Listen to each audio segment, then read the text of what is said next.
Hey guys, welcome back to Garden and Grease. Today we're making sauerkraut.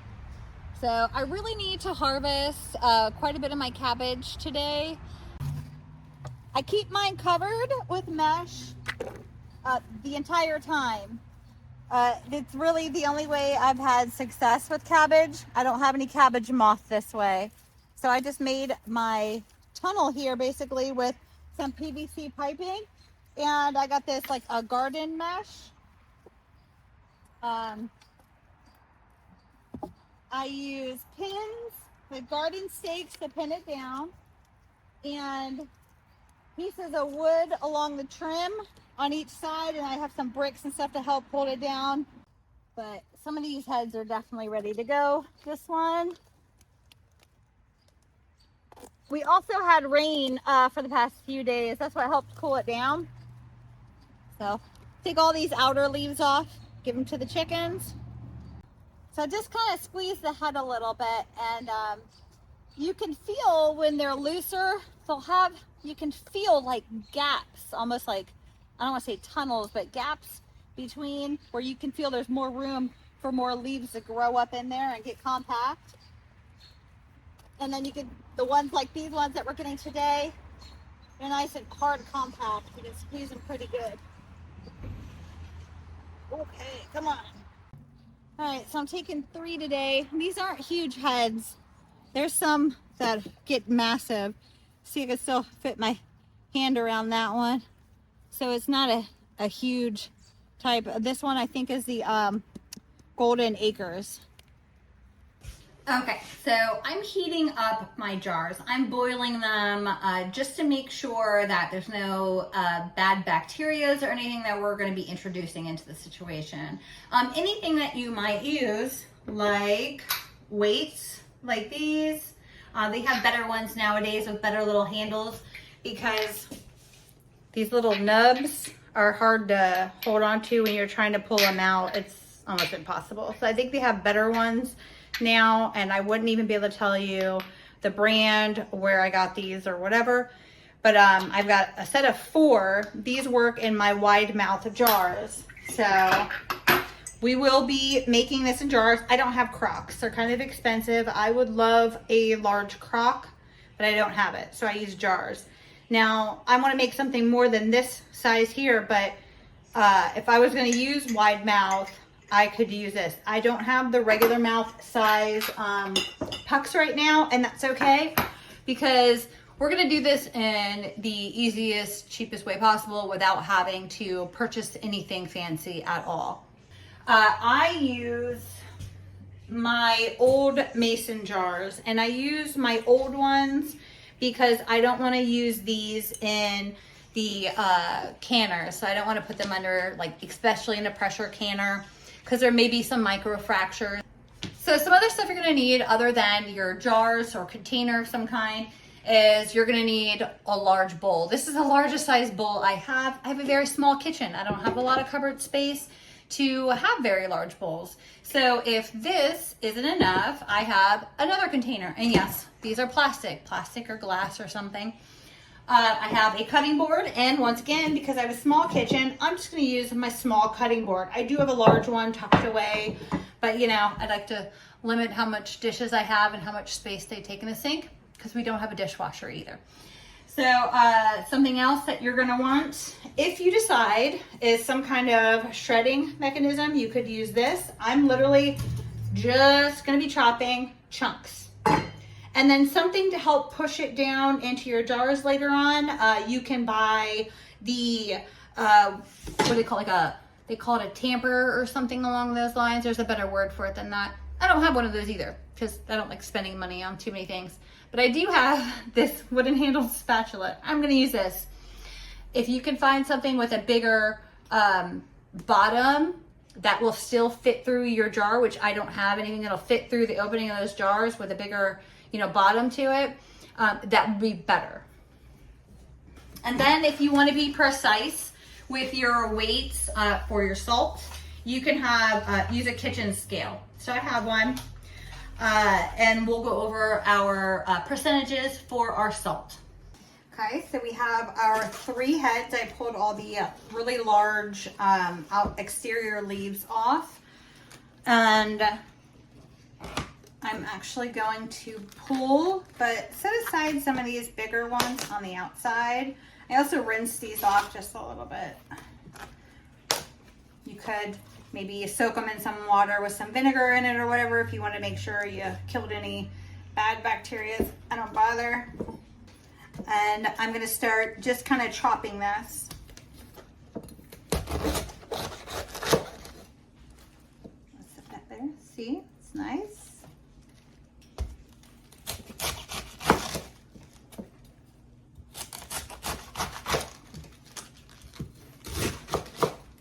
So I kind of stayed away from the core of it. The core is just really dense.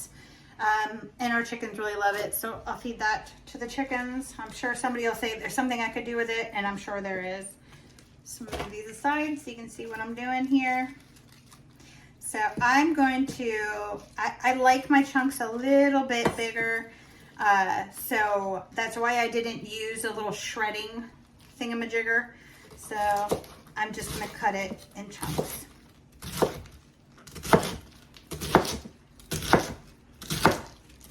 Quartered it, and now I'm slicing, as you can see, the size of my pieces, and I like that size, just like that. So I'm gonna start throwing that in my bowl.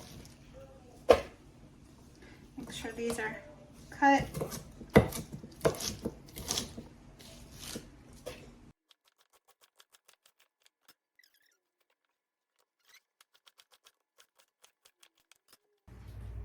Okay, and something I forgot to do, so I had to dump my cabbage into another bowl and rinse this out, is I want to weigh my, if you're going to be doing this with exact numbers or try to be close, which believe me, you don't have to.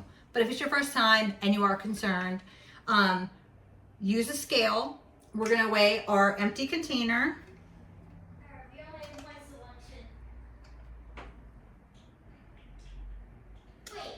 I want to do it in grams. Okay. So I got it zeroed out, and now I'm going to add my cabbage. I drop it all over the place. Now, if you can't fit it all in your bowl, like I'm not going to be able to, I'll show you how it will.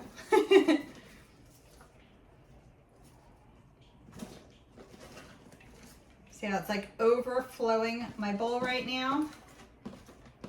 I'm gonna do a little math because I'm gonna use a couple containers so I can weigh all my cabbage at once. So I have 815 here. 815. Okay.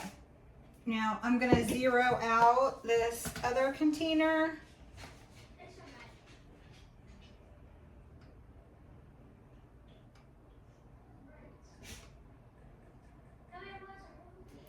And then weigh the rest of my cabbage, which I have to put on this tray.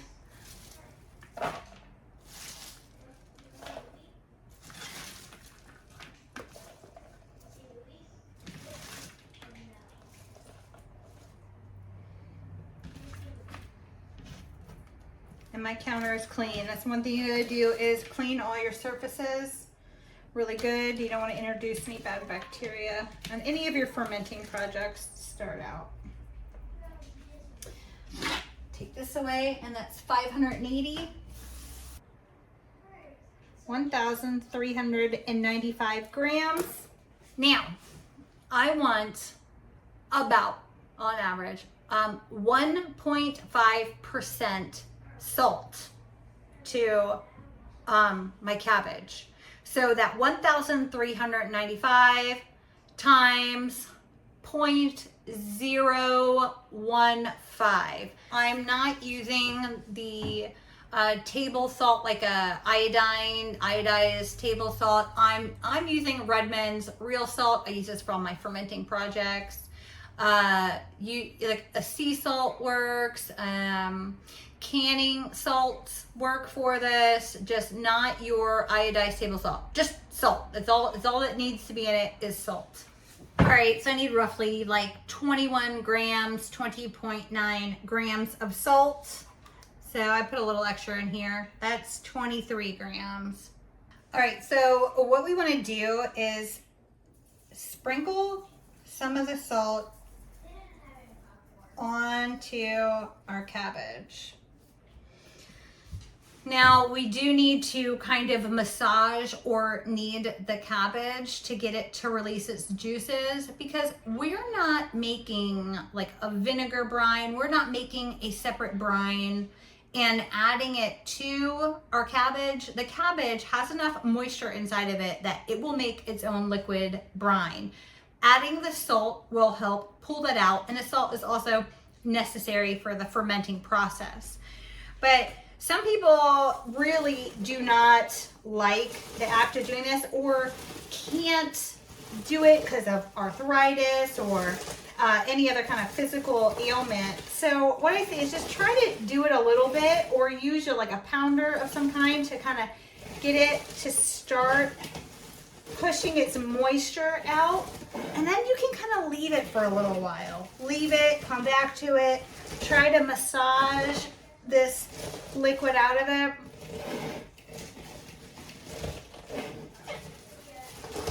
Let time be on your side if you really don't have the ability to really knead it really good.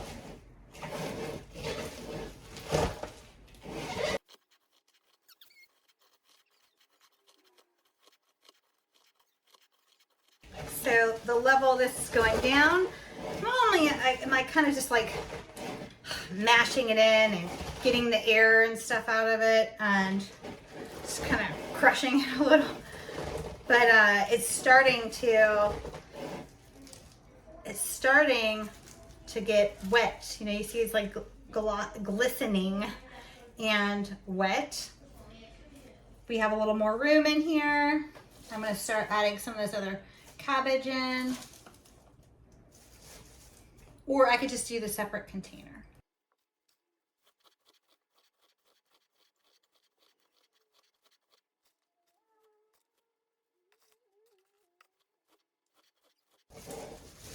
So I have all my cabbage in here now. It was about twice the amount, like 2 bowls basically, and it's all fitting in one bowl now. And I'm adding a little bit more of my salt and pushing it, kneading it.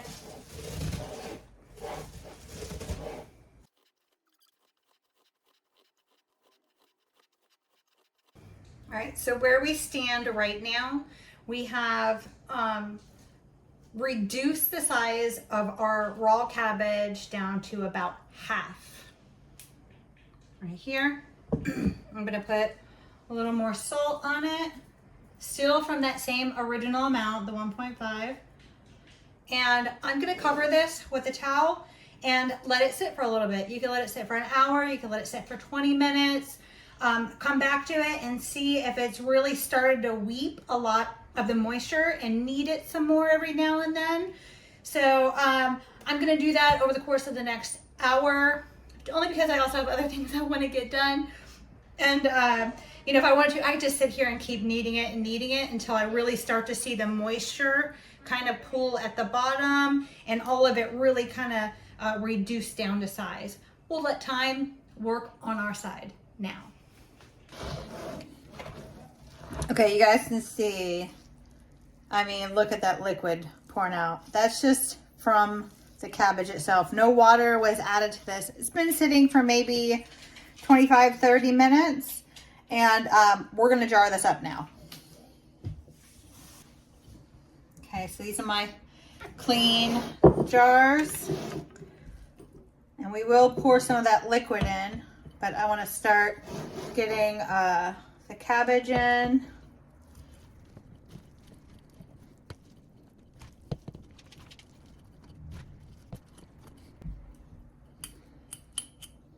I'm going to start pushing it down into the bottom.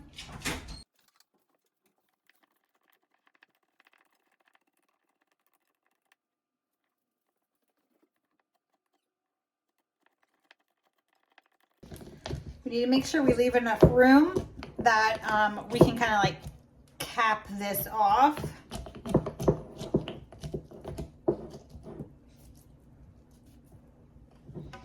And even from us just pushing it in here, we're getting a lot of liquid, which is awesome because we need all of this covered in its own brine.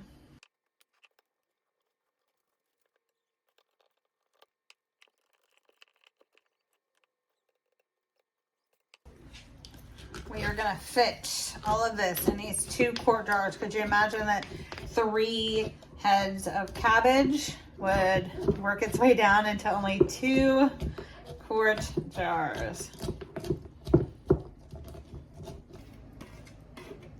It already has that like cabbagey type of crowdy smell, at least to me.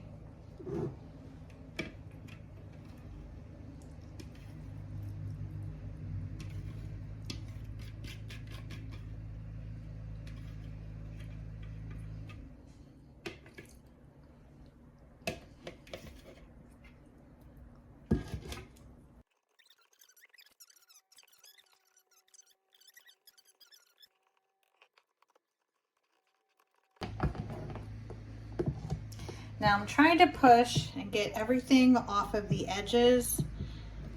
Everything needs to be below the brine level.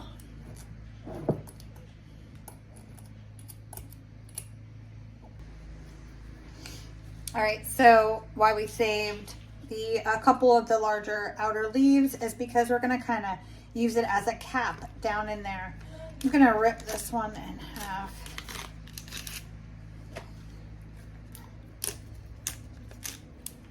Kind of like that.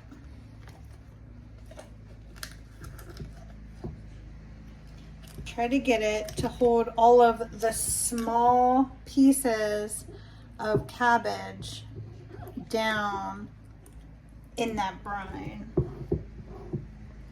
Using a wide mouth jar does help for this, to help, you know, so you're not getting up underneath the neck of the jar.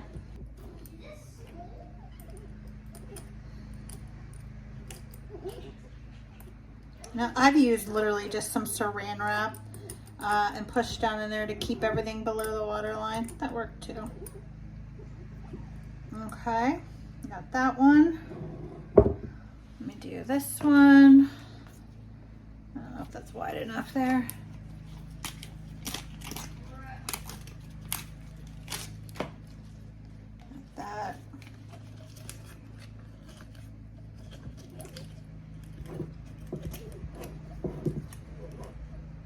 Now comes the plastic baggies.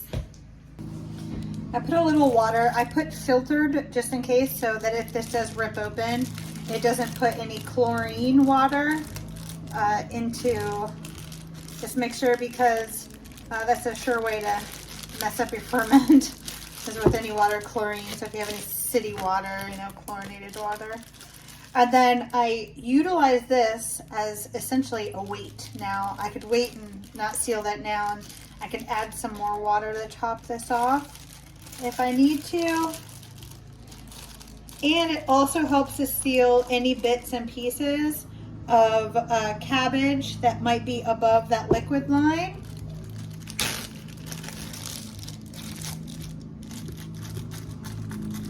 So I'm gonna put some more liquid in there.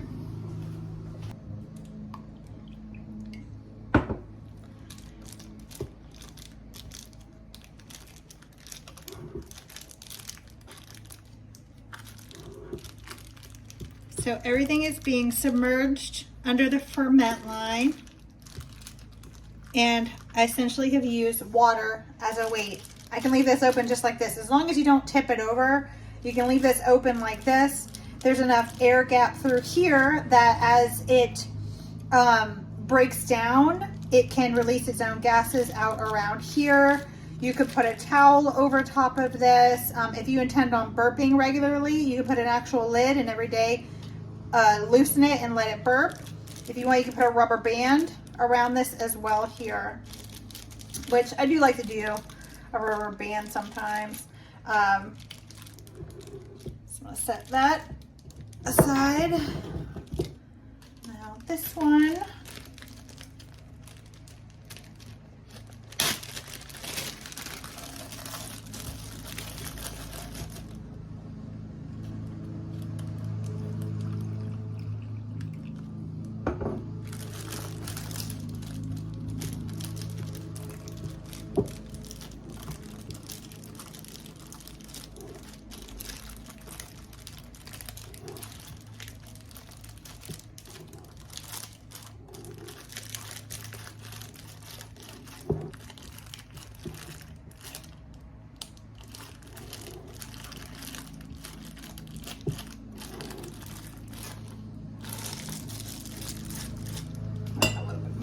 in that one?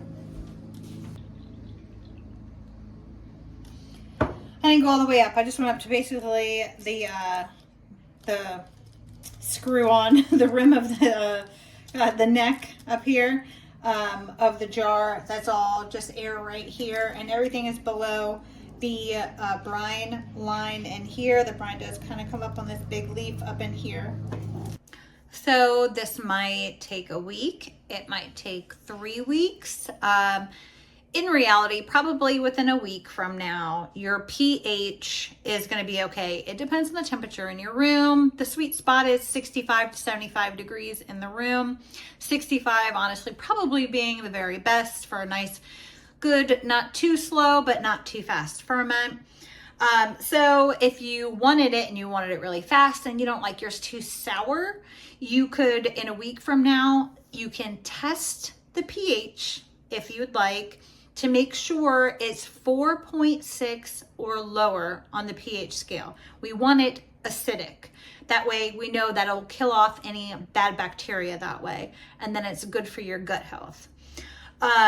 If you don't have a way of testing your pH, wait a little bit longer. It will definitely smell acidic. And if you know what sauerkraut smells like, it will smell like sauerkraut. It'll be nice and acidic, and you can give it a good taste and see if it's how you like it to be. If you want it more sour sauerkraut, wait a little bit longer. It doesn't hurt to pick up some kind of pH testing, even if it's the strips. And if you're going to pH test anything that you make, whether it's tomato sauce or anything like that, don't dip the pH strip directly down into your jar or your product. Only because I don't know what they're made of, and I don't know what kind of chemicals are really on them. If you take a spoon and you scoop some of the brine out just a little bit and then test the brine with your pH strip, that would be the way to do it. And then you can dump out whatever was on that spoon, because you don't want to put that in and possibly contaminate your ferment or whatever it is, your jars that you canned. So I'm sure I'll be posting in a short or something, or another future video, or in our communities tab, some pictures and whatever, some information to let you guys know how long it took for this to get perfect for me, for my taste, my family's taste, which yours might be a little different. You may decide that you want to ferment yours for 4 to 6 weeks. That's up to you. But what I do then after it's done and it's the stage we like, I do put a lid on it and I put it in the refrigerator. That way it stops fermenting. All right, guys, thank you for watching another episode of Garden and Grease. Don't forget to subscribe if you haven't already. Hit that like button and share. Thanks. Have a good one.